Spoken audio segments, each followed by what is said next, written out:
this, but I've written something that I want to share, and I wanted it to stay my words and not have to edit it down for publishing, so I thought I'm going to read it out loud, and I'm quite nervous, so bear with me. I am a survivor of domestic violence, or IPV, intimate partner violence, which is something I never in my life expected, I would say, let alone be broadcasting into the ether. He was a magnanimous person who didn't really give you a choice not to be drawn to him. He could be charming, funny, manipulative, devious. He was younger than me and his immaturity obvious, and for a period of time I wasn't interested. I was newly single and gaining my bearings in a period of change in my life, making dumb decisions. But in the midst of that, he became a friend that made me laugh and feel less alone, made me feel special and worthwhile. And then once we started dating, it was a 0 to 60 catapult. And I wasn't just a rag doll letting myself be swept away into a relationship I didn't want, but I was unsure about what I was getting into from the get-go, as strange as that might sound. It's still hard for me to dissect what I was thinking and feeling that kept me from stopping what felt like a runaway freight train. But the most logical deduction I've come up with is I was a child from a nonviolent but broken home, and the ways in which the effects of my parents' divorce manifested in me were varied, but sheer terror of a failed relationship in my own life was one of them. I also hadn't figured out that I could say no and disappoint someone and still be okay. It didn't matter that I had misgivings whether or not he was the one. At the time, it felt very good how much he coveted me, how much he seemed to treasure who I was. He loved me. I thought I loved him, and I was going to make it work. The abuse was not violent at first. At first, it reared its head at me under the guise of common dysfunction coming from his insecurity and depression. He confided in me the tragedies he had experienced, the injustices and insecurities he had been dealt. It was all very real and easy to sympathize with, making it alarmingly easy to excuse when the damaged man that I felt for became too wounded to control himself. There was a lot of jealousy. He was snooping on devices. He was angry when I spoke to another man. I had to change clothes often before we went out because he didn't want people looking at me. On a birthday I spent working, I was criticized because I had to dance with a coworker. Work in general was a touchy subject. He didn't want me ever kissing or even having flirtatious scenes with men, which was very hard for me to avoid. So I began turning down auditions, job offers, test deals, friendships, because I didn't want to hurt him. None of that registered as abuse because I was worried about how he felt at that point, to even comprehend how it affected me.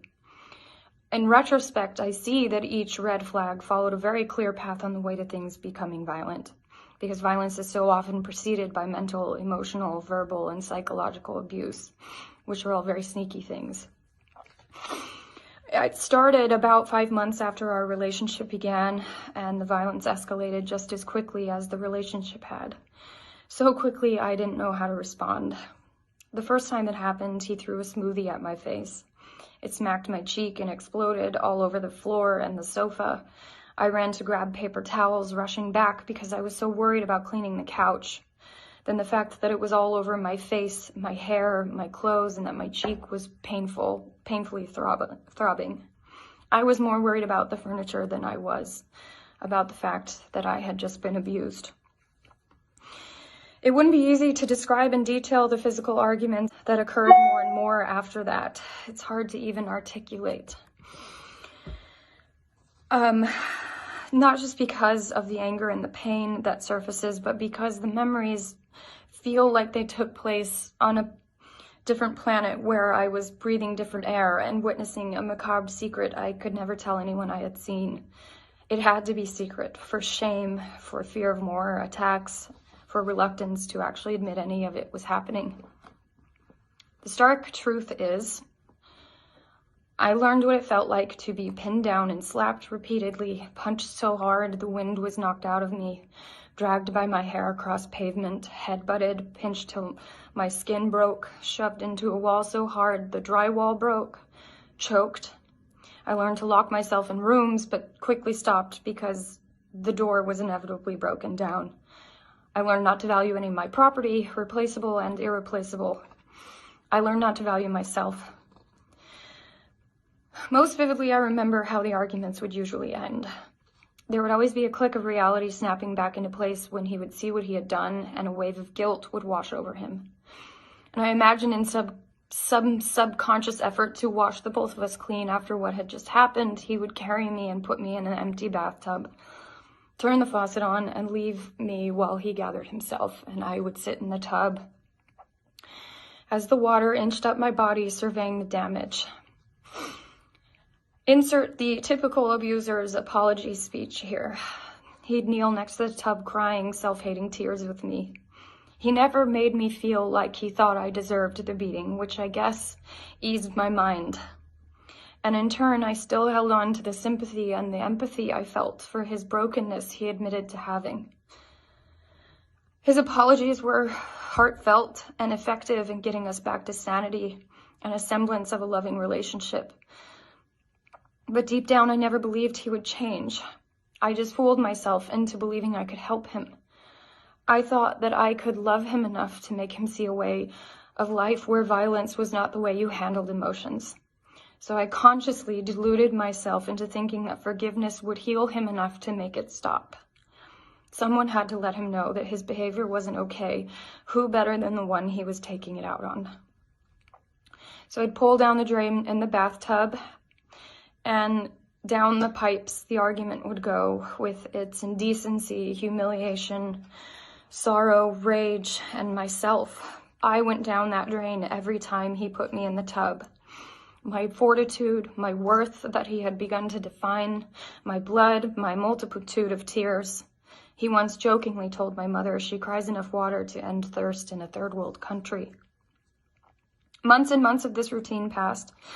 And sometimes there wouldn't be a physical argument for a month or two, and I would distrustingly rejoice in the peace, thinking maybe it's actually different now. And things were different, but not for the better.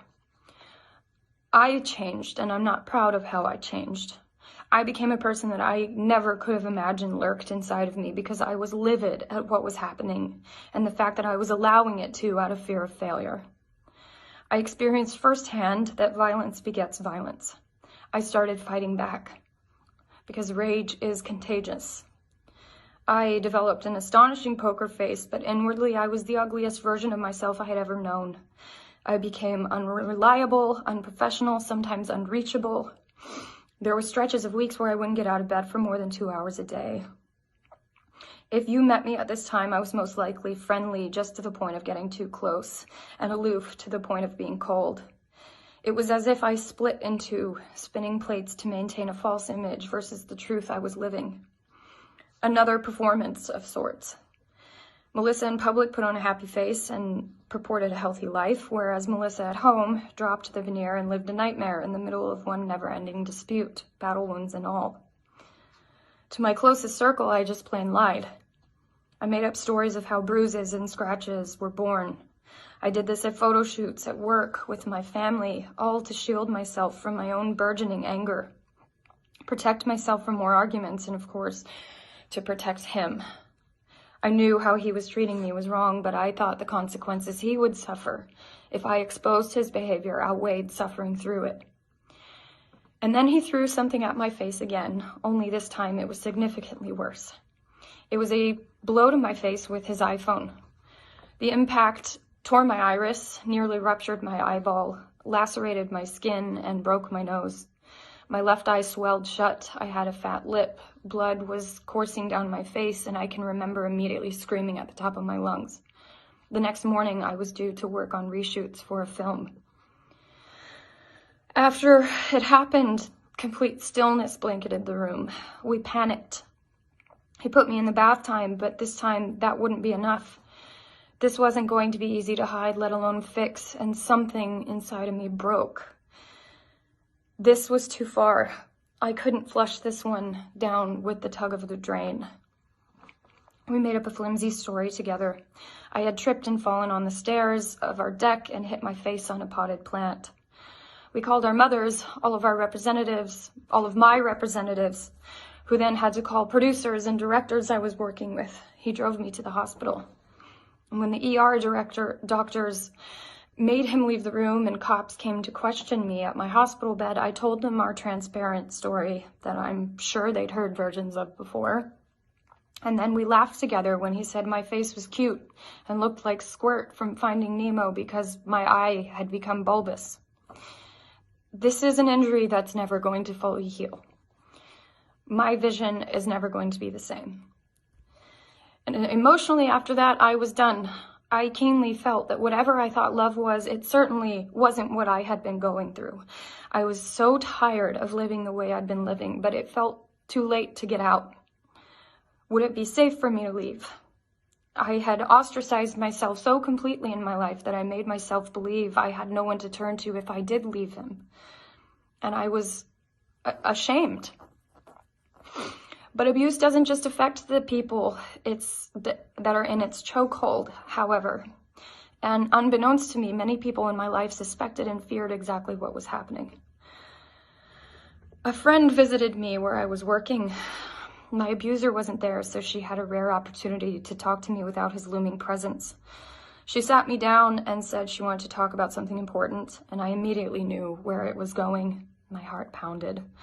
She was nervous, shaking, afraid that it would ruin our relationship, but she bravely asked me if I was a victim of domestic violence. It was the first moment I spoke about the abuse to anyone, and I can't describe the amount of relief and solace I felt. She held me and she said, "You know what you have to do now, don't you?" Here's the irony about enduring an ordeal like a violent relationship. Inevitably, while terrible and irreparable damage is done to you, you build an impenetrable strength without realizing it. Finally, uttering the words that I had muted for so long inflamed that power in me. I had to get out, and I took careful steps to leave him as quickly as our relationship had sped into my life. Leaving was not a walk in the park. It is not an event, it's a process. I felt complicated feelings of guilt for leaving and for hurting someone I had protected for so long, and yes, mournful feelings of leaving something that was so familiar. But luckily, the people I let in, the more I was bolstered, and I never lost the sense of clarity that kept telling me, "You do not deserve this." None of this is salacious news. It was my reality. What I went through caused a tectonic shift in my outlook on life. It taught me what love is and isn't, the strength I'm capable of. The violence I endured and yes, even tolerated, the lies I told, the protection I gave my abuser, these facets all paint the dark and sinister portrait of that time of my life.